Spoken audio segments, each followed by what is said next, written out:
आज जिला कलेक्टर महोदय को अविश्वास प्रस्ताव दिया है और जिसके बाद में जो भी विधिक प्रक्रिया है वो अपनाई जाएगी। मैम कितने पार्षदों ने खिलाफ अभी तक 44। मेरे पीछे जो भी आप गाड़ियों का काफिला देख रहे हो, भाजपा और कांग्रेस के पार्षदों का काफिला है जिनका नेतृत्व है वो विधायक अनिल शर्मा कर रहे हैं। यहाँ पर आप देख पा रहे होंगे तस्वीरों के माध्यम से कि यहाँ पर सौम्यकांत स्वामी हैं जो कि भाजपा पार्षद है। इसके अलावा आप यहाँ पर तस्वीरों में देख पा रहे होंगे कि भाजपा के वरिष्ठ पार्षद अबरचंद मीणा भी है जो कि दशकों तक भाजपा के साथ रहे, भाजपा के साथ चुनाव लड़ते रहे, लेकिन आज वो बागी है, वो एक प्रकार से होते हुए नजर आ रहे हैं। इसके अलावा आप राकेश ठाकुर को भी यहाँ पर देख पा रहे होंगे जो कि भाजपा पार्षद है, एक समय में ये नेता प्रतिपक्ष नगर परिषद के थे, आज वो अलग बात है कि दूसरे खेमे में है। इसके अलावा आप दूसरे पार्षदों को यहाँ पर देख पा रहे होंगे, यहाँ पर भाजपा के वरिष्ठ नेता रामोतार जांगीड़ है वो देख पा रहे होंगे जो कि आगे बैठे हुए हैं। इसके अलावा राकेश जी भी हैं और तमाम वो भाजपा और कांग्रेस के पार्षद हैं वो आज यहाँ पर रहे और पेश है वो यहाँ पर अविश्वास प्रस्ताव है किया गया जिला कलेक्टर के समक्ष, जिसके बाद कागजों की जांच पड़ताल की गई और अब ये यहाँ पर रवाना हो रहे हैं। तो आप देख पा रहे होंगे तस्वीरों के माध्यम से, ये देख पा रहे होंगे कि यहाँ पर सौम्यकांत जी स्वामी हैं जो कि वरिष्ठ भाजपा नेता है, कुछ भी नजर आ रहे थे। सर क्या कहेंगे आप? अभी तो यही कहेंगे कि आज जो काम हुआ है हाँ। वो बहुत बढ़िया हुआ है हाँ। और आगे इसमें बहुत बढ़िया सफलता मिलेगी। हाँ। आज 44 थे और उस दिन करीब 50 की संख्या पार हुई। कुर्सी हिल जाएगी इस बार? कुर्सी हिल जाएगी इस बार सभापति की? कुर्सी लेकिन कुर्सी जाएगी। तो देख कुर्सी जाएगी ये साफ तौर पर कहना है। इसके अलावा इनके साथ अमरचंद मीणा है वो भी हैं, आप देख पा रहे होंगे तस्वीरों के माध्यम से। यहाँ पर तमाम पार्षद है वो आज यहाँ पर रहे और एक तस्वीर आप देख पा रहे होंगे। इसके अलावा आज जिला कलेक्टर के समक्ष इन्होंने अविश्वास प्रस्ताव पास किया, जिसके बाद विधायक जब अनिल शर्मा आए तो उन्होंने विक्ट्री का निशान है वो दिखाया, जीत का निशान जिसे कहते हैं वो दिखाया और काफ़ी खुश नज़र आ रहे थे। हालांकि इस पूरे घटनाक्रम में अशोक पिंचा ने अपने आप को दूर रखा। सूत्र ये बताते हैं कि पर्दे के पीछे जो पूरा खेल है भाजपा पार्षदों का वो अशोक पिंचा कर रहे थे, लेकिन आज वो इस घटनाक्रम से दूर रहे। इसके अलावा काफ़ी दिलचस्प ये भी रहा कि भाजपा के पार्षद हैं वो भी अशोक पिंचा का नाम लेने से बच रहे थे, लेकिन आज एक के बाद एक जिस प्रकार से भाजपा पार्षद आए उन्होंने कहा कि हम राजकरण चौधरी के काम से संतुष्ट नहीं थे। ऐसे में अब देखना दिलचस्प होगा कि कलेक्टर है वो कब तक इनका समय देते हैं, कब तक फ्लोर टेस्ट के माध्यम से ये तय किया जाएगा कि अविश्वास प्रस्ताव जब रखा जाएगा फ्लोर टेस्ट में, तब देखना होगा कि प्रस्ताव गिरता है या सफल होता है। यदि असफल राजकरण चौधरी हो जाते हैं तो निश्चित रूप से उन्हें अपनी कुर्सी है वो गंवानी पड़ेगी, लेकिन हाल फिलहाल में आज पूरी तरीके से आत्मविश्वास से लबरेज है वो कहीं ना कहीं जो अनिल शर्मा है वो नज़र आ रहे थे। अनिल शर्मा ने कहा भी कि सारे पार्षद वो अपनी मर्जी से यहाँ पर आए हैं, ना कि किसी ने बुलाया है। तो अब देखना दिलचस्प होगा कि कब वो फ्लोर टेस्ट होगा जिसके अंदर अविश्वास प्रस्ताव है वो रखा जाएगा और क्या वो सफल होते हैं या गिर जाता है, ये भी देखना दिलचस्प होगा। लेकिन कहीं ना कहीं आज पार्षद हैं वो यहाँ पर मौजूद रहे थे। जिस प्रकार से इन्होंने काम किया तो शहर की भावनाओं को देखते हुए चाहे कांग्रेस और चाहे बीजेपी हो, सभी दलों के लोग इनके खिलाफ एकजुट हुए। सर क्या कहेंगे, सारे पार्षद एकजुट है, इस बार कोई कमी नहीं रहेगी? पिछली बार एक कमी रह गई थी, इस बार नहीं रहेगी कमी? देखिए गजेंद्र जी 55 पार्षद हैं कुल मिलाकर के सभापति महोदय के मिला करके 44 पार्षदों ने आज अपनी सहमति से साइन किए हैं और 5-6 पार्षद अभी उनसे बात हुई है, वो भी सभापति महोदय के खिलाफ जो उन्होंने काम किया उसे असंतुष्ट है। मैं समझता हूं कि जिस प्रकार से सफाई की व्यवस्था है, रोशनी की व्यवस्था है और जिस प्रकार से खुला भ्रष्टाचार सभापति महोदय ने किया है, तो उनको लेकर के चाहे कांग्रेस हो चाहे बीजेपी हो, सभी पार्षदों के दल खुल करके सामने आए हैं, कलेक्टर साहब के सामने पेश हुए। आप नगर अध्यक्ष हो, आपके ऊपर भी बड़ी जिम्मेदारी थी, इस बार आप भी यदि कारनामा ये कर पाती है वर्तमान कांग्रेस तो निश्चित रूप से ये सफलता आपके सर भी, ये शहर आपके सर भी होगा। देखिए मैं समझता हूँ कि पार्षदों की भूमिका सबसे अहम है। आज कांग्रेस पार्टी के 30 पार्षदों ने सिग्नेचर किए हैं और ये पार्षदों का ही काम है, पार्षदों ने साइन किए हैं, पार्षदों की समस्या है। तो कांग्रेस पार्टी तो साथ में ही है, लेकिन मूल रूप से कांग्रेस पार्षदों की जो जिम्मेदारी है, मैं समझता हूँ कि शहर में उनको जो जिम्मेदारी है वो अपनी जिम्मेदारी का बखूबी निर्वहन कर रहे हैं। और आज जिस प्रकार से भ्रष्टाचार सभापति महोदय ने फैलाया है, जिस प्रकार से रोशनी और चीज सफाई हो, जिस प्रकार से अनियमितता देखने को मिल रही है, तो शहर की जनता की भावना को देखते हुए आज कांग्रेस और बीजेपी दोनों दलों के लगभग 44 पार्षद आज पिछली बार जब अविश्वास प्रस्ताव रखा गया था तो हल्की सी कमी रह गई थी, इसके बाद थोड़ी किरकिरी भी हुई थी। इस बार कांग्रेस पूरी तरीके से फूक के कदम रख रही थी। चूंकि आप इस बार नगर अध्यक्ष थे तो आपके ऊपर भी एक जिम्मेदारी थी, इसलिए कांग्रेस इस बार बच रही थी। लेकिन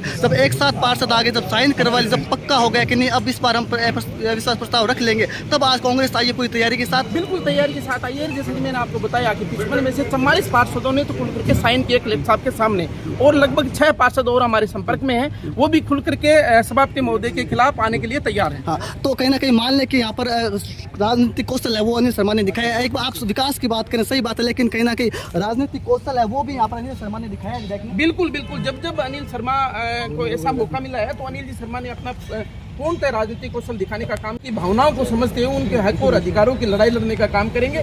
पिछले दिनों भी लड़ते हैं और आगे भी लड़ने का काम करेंगे। तो क्या इस बार सभापति है वो अब उसमें शामिल होंगे, क्योंकि टेक्निकल रूप से जो सभापति होता है यदि वो काबिल है, योग्य, तो वो ही सभापति बनता है। नहीं, काबिल तो जो चुन करके जनता ने भेजा है वो सभी काबिल है। पहला उपसभापति नहीं, ऐसा मेरे ध्यान में नहीं है कि उपसभापति महोदय को चार्ज मिला। जो भी टेक्निकल बात है जिस प्रकार से होना है वो करके रहेगा। अच्छा, कलेक्टर साहब से मिले हो आप, क्या उनके सामने प्रस्ताव रखा, कितने पार्षद आपके साथ थे, कितने भाजपा के थे? देखिए 30 पार्षद कांग्रेस पार्टी के थे, 14 भारतीय जनता पार्टी के ने पार्षदों ने साइन किया, कुल मिलाकर के 44 पार्षदों ने, 55 में से 44 पार्षदों ने साइन किया। तो अच्छा, इस बार कांग्रेस के साथ साथ बीजेपी के बड़े नेताओं का आक्रोश देखने को मिला नगर परिषद के खिलाफ।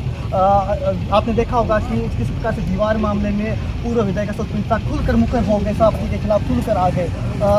उनका विरोधी भारी पड़ा कहीं ना कहीं राजकमल चौधरी को। बिल्कुल निश्चित तौर पर मैं समझता हूँ कि अशोक जी पिंचा भी भारतीय जनता पार्टी के वरिष्ठ नेता हैं, उनके पास उनके पार्षद हैं, और केवल दीवार प्रकरण ही नहीं, इसके अलावा भी बहुत से ऐसे मामले हैं जिनमें भारतीय जनता पार्टी के पार्षद भी उनके खिलाफ असंतुष्ट दिखाई दे रहे थे काफी दिनों से।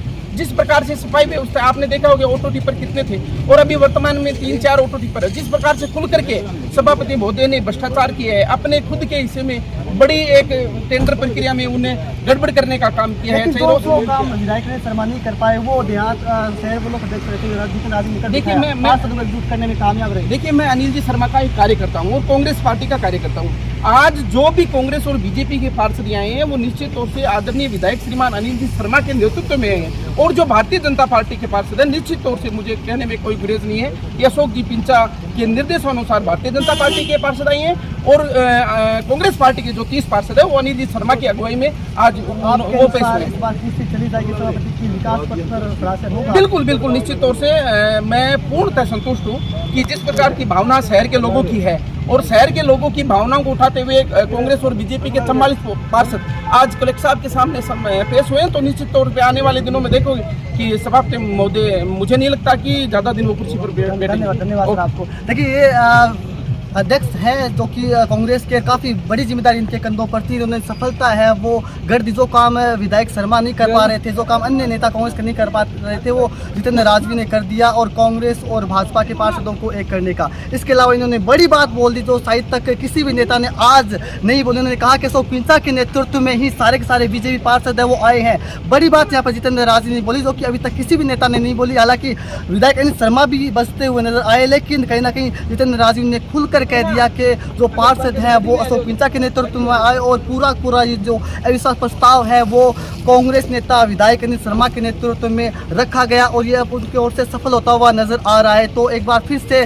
सरदार शहर की राजनीति में बड़ी हलचल है। वहीं दूसरी ओर यदि हम राजकमल चौधरी के खेमे की बात करें तो राजेंद्र राठौड़ लगातार डैमेज कंट्रोल करने की कोशिश कर रहे हैं। इसीलिए उन्होंने अपने जिला अध्यक्ष, अपने विश्वास पात्र जो जिला अध्यक्ष है भाजपा के बसंत शर्मा, उनको भी यहाँ पर भेजा था, लेकिन कुछ बात बनी नहीं। वो फिर वापस यहाँ से बैरंग लौटते हुए नजर आए। हमने भी उनसे बात करने की कोशिश की, उन्होंने कहा कि हमारी ओर से कोशिश की जा रही है, अभी हमें पता नहीं है कि आखिर क्या चल रहा है, जब पता चल जाएगा तो हम भी अपने ओर से प्रयास करेंगे। लेकिन अंदर खाने सूत्र बताते हैं कि राजेंद्र राठौड़ ने अशोक पिंचा को भी फ़ोन किया है, और मदन राठौड़ जो कि भाजपा के अध्यक्ष है उन्होंने भी फ़ोन किया है, और तल्ख टिप्पणी है या फिर सख्त लहजे में इस पूरे जो घटनाक्रम चल रहा है उसे रोकने की बात है। वो सूत्र बताते हैं कि वो राजेंद्र राठौड़ और मदन राठौड़ ने अशोक पिंचा को कही है, लेकिन अशोक पिंचा है वो टस से मस नहीं हुए, और उनके जो पार्षद थे जो उनका कहना मानते हैं या फिर उनके विश्वास पात्र पार्षद हैं वो सारे के सारे आज यहाँ पर आए और पेश है वो अविश्वास प्रस्ताव कर दिया है। अब देखना दिलचस्प होगा कि यह विश्वास प्रस्ताव गिरता है या रहता है। यदि अविश्वास प्रस्ताव सफल सफल हो जाता है तो निश्चित रूप से राजकंद चौधरी की कुर्सी का जाना तय है। यदि वो बचा पाते हैं तो निश्चित रूप से ये भी एक प्रकार से चमत्कार होगा, क्योंकि हाल फिलहाल में आज की तारीख में कांग्रेस के पास सभी पार्षद हैं वो। आपको उम्मीद जताई जा रही है, कब तक काम होगा? देखिए, आज सरदार शहर नगर परिषद के 44 पार्षदों ने आज उपस्थित होकर कलेक्टर महोदय को सभापति के विरुद्ध अविश्वास प्रस्ताव पेश किया है। और ये 44 भी नहीं, कोई कारणवश 5-6 पार्षद और नहीं आ सके कोई निजी कारणों से, तो लगभग आप मानिए कि 50 प्लस पार्षद जो है सभापति की भ्रष्ट जो आचरण, भ्रष्ट कार्यशैली है, आज शहर पूरी गंदगी से शहर रोशनी की व्यवस्था चौपट हो रही है, पूरी परिषद के जनता त्रस्त हो रही है, तो उसके खिलाफ आज सब पार्षदों ने एकजुट होकर आज। सर, कितने पार्षद कौन सी पार्टी के हैं जो इसमें शामिल हैं? देखिए, सभी पार्षदों ने मिलकर ये किया है। 30 पार्षद कांग्रेस के हैं और 16 शायद बीजेपी के हैं। सर, इससे पहले भी अविश्वास प्रस्ताव की चर्चाएं चली थी, लामबंदी हुई थी पार्षद, क्या रहा? नहीं, चर्चाएं देखिए चलती रहती है। अभी जो चर्चा हुई सब पार्षदों का, सबकी राय बनी, सब शहर के हित में सब ने मिलकर निर्णय लिया है कि अविश्वास प्रस्ताव लाया। क्या कारण रहा कि बीजेपी और कांग्रेस के पार्षद एक साथ आ गए? देखिए, ये शहर का जो विकास है सबसे बड़ा मुद्दा है, पार्टी बाद की बात है। ये जो शहर में सभापति का जो भ्रष्टाचार है, जो शहर की जनता सफाई रोशनी से त्रस्त है, पीड़ित है, उनसे मुक्ति दिलाने के लिए सभी पार्षदों की है। अशोक कचहरी से भी बात हुई सर आपकी इस मामले में? नहीं, मेरी किसी से बात नहीं, सब पार्षदों ने जो निर्णय लिया है और इन पार्षदों के निर्णय के साथ मैं हूँ। सर, अगला नाम अब्दुल रशीद चाहल जी का चल रहा है, सभापति उपसभापति। नहीं, ऐसा देखिए, अब्दुल रशीद चाहल उप सभापति हैं, तो ये प्रक्रिया की अलग बात है, क्या होगा क्या नहीं। ये जो विधायक जी, ये पूरी जो कार्रवाई चल रही है, क्या आपके नेतृत्व में चल रही है? नहीं, ये सब पार्षदों के नेतृत्व में, मेरा कोई नेतृत्व नहीं अगुवाई कर रहे हो? और मैं भी इस सदन का मेंबर हूँ, परिषद के मैं भी सदस्य हूँ, इस नाते मैं सबके तो सर, अगला सभापति कब तक मिल जाएगा आपके अनुसार? नहीं, वो कब जिला कलेक्टर महोदय समय देते हैं, अविश्वास का डेट देंगे, उसके बाद आगे में जो भी कार्यक्रम होगा आपको बताएंगे। भाजपा द्वारा डैमेज कंट्रोल की भी कोशिश की जा रही है, आप पार्षदों की भी राय लें।